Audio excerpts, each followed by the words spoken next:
ત્વમેવ સર્વમ મમ રંગદેવ. દત્ત ભાગવતનું બિરુદ પામેલ શ્રી રંગ અવધૂત શ્રી વિરચિત શ્રી ગુરુલીલામૃત ગ્રંથ આવાગમનના ફેરામાંથી મુક્ત કરાવે છે. જાણે બ્રહ્મરસાસ્વાદે ભર્યો નર્યો ગ્રંથ સાધ્યંત. આ વરદ અને ઔપાસનિક ગ્રંથને રંગબાળ શ્રી જગદીશાનંદજીએ સરળ અને સંક્ષિપ્ત ગદ્ય લેખન રૂપે વર્ષના દરેક દિવસ માટે એક પેજ તેમ 364 પેજમાં આ શ્રીરંગ બ્રહ્મરસાસ્વાદનું સર્વને રસપાન કરાવ્યું છે. તે ક્રમમાં દરરોજ શ્રવણ કરીએ. દત્તબાવનીના ગાન પછી આ એક પેજનું પઠન કરવું શ્રેયસ્કર છે. સપ્તાહ 19 સોમવાર. અલખજી કહે છે, હે નિરંજન, આ સૃષ્ટિની રચનામાં સડરીપુ પણ પરમાત્માએ જ પેદા કરેલા છે. કામ, ક્રોધ, લોભ, મોહ, માયા, મત્સર જેવા શત્રુઓ ગર્ભના સંસ્કાર સાથે જ તે લઈને આવે છે. દરેકને ક્રોધની સમજ હોય જ છે, પણ જ્યારે ક્રોધ, અહંકાર, અજ્ઞાન, અણસમજમાં ભેળવાઈ જતાં સર્વનાશ થાય છે, ત્યારે તે ક્રોધ કરનાર વ્યક્તિ જ ડાહપણની વાણીમાં વાત કરે છે કે અરે રે, મારાથી ક્રોધમાં આ શું થઈ ગયું? મેં મારા હાથે જ મારા પગ પર કુહાડો માર્યો. ન વિચારેલું બોલાઈ જાય છે અને પાછળથી પસ્તાવાનો યોગ આવે છે. ઘણા ખરા તો કોકની દાસ બીજા પર કાઢીને પોતાનો આક્રોશ શાંત કરતા હોય છે. આવા સમયે સજ્જનોએ આવી ઘટના જ્યારે ઉદ્ભવે ત્યારે શાંત ચિત્ત કરી મૌન પાળવું જોઈએ, પણ બળતામાં ઘી હોમવું જોઈએ નહીં.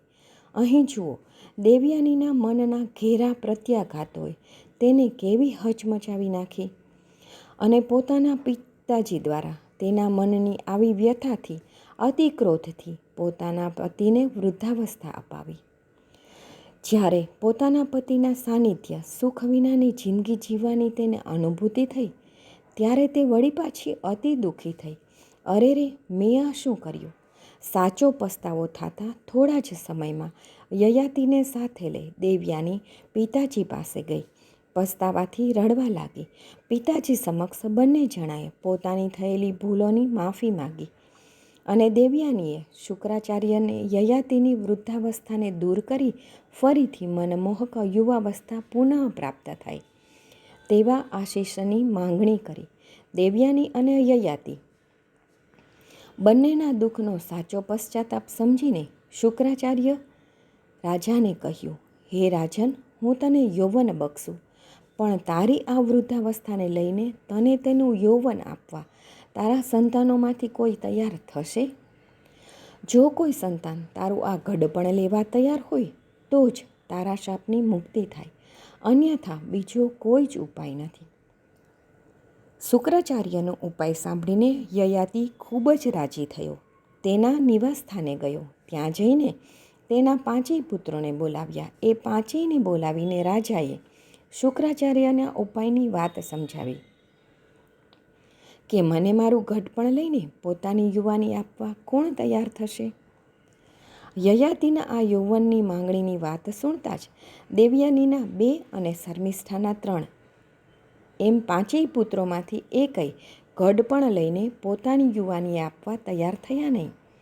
પણ તેમાંથી શર્મિષ્ઠાનો સૌથી નાનો પુત્ર પુરુ જે હતો તે પોતાના પિતાજીનું ઘડપણ લઈને યૌવન આપવા તૈયાર થયો. શર્મિષ્ઠાના સૌથી નાના પુત્ર પુરુની પોતાનું યૌવન આપવાની ત્યાગ ભાવનાને જોઈને દેવયાનીના આનંદનો પાર ન રહ્યો. શર્મિષ્ઠાએ પણ દેવયાનીના આનંદમાં સાથ આપ્યો. પુરુએ યયાતિ પાસે જઈને વંદન કર્યા અને કહ્યું, હે પિતાજી, આપ મારું યૌવન લઈને આપનું ઘડપણ મને આપીને આપના જીવનનું દિવ્ય માંગલ્ય વરસાવો. એમ કહી સંકલ્પ મૂક્યો. સંકલ્પ મૂકતા જ યયાતિ મનમોહક દેખાવડો યુવાવસ્થા પામ્યો અને પુરુએ વૃદ્ધાવસ્થા પ્રાપ્ત કરી. યયાતિએ 4 પુત્રોને ધિક્કારી અતિ ક્રોધિત થઈ શાપ આપ્યો કે તમને 4માંથી કોઈને પણ મારા રાજ્યાસનનું છત્ર ક્યારેય પણ મળશે નહીં. આમ કરી 4ને દૂર કર્યા. યુવાની આવતા જ 100 વર્ષ સુધી દેવયાની સંગે વિષયાનંદમાં જીવન વિતાવવા લાગ્યો. તેનું મન વિષયોના ભોગમાં રમતા ક્યારેય તૃપ્ત થતું નથી. એને દેવયોગે એક દિવસ એક શુભ ઘડીએ એકાએક વૈરાગ્ય સ્ફૂર્યો કે બસ જીવનમાં ભોગવિલાસ એ જ સાચું સુખ છે. શરીર સુખની આ પરવસતા અતિ દુઃખદાયક છે.